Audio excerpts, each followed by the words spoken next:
Hernia হলেই আমি আসলে অপারেশন করব কি করব না। হ্যাঁ, সব হার্নিয়া অপারেশনের প্রয়োজন নাই।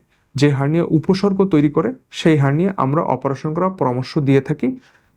তবে কিছু কিছু ক্ষেত্রে উপসর্গহীন হার্নিয়া থাকে, সেগুলো আমরা অপারেশন না করার জন্য অনেক সময় পরামর্শ দিয়ে থাকি।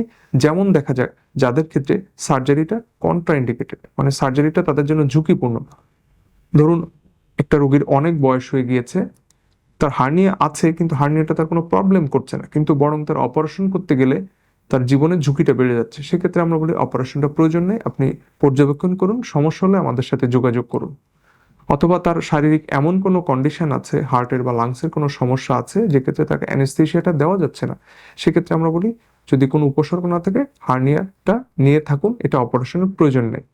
তবে কিছু হার্নিয়া আছে যেগুলো উপসর্গ তৈরি করে, সেক্ষেত্রে অবশ্যই সার্জারি প্রয়োজন। সেই ছোট ছিদ্রযুক্ত অংশটা যদি খুব সরু হয় সেক্ষেত্রে এটা ব্যথা তৈরি করবে এবং এটা সমস্যা তৈরি করবে এবং এটি অবশ্যই অপারেশন করতে হবে। একটা সরু জায়গার ভেতর দিয়ে বড় একটা অংশ ঢুকতে চাইলে তখন এটা আপনাকে ব্যথা তৈরি করবেই।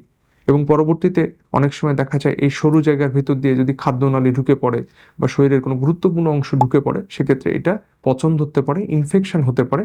এই জন্য আমরা অবশ্যই বলে নিই যে এরকম কোনো সমস্যা হলে সাথে সাথে চিকিৎসকের পরামর্শ নিন অথবা হসপিটালে যোগাযোগ করুন।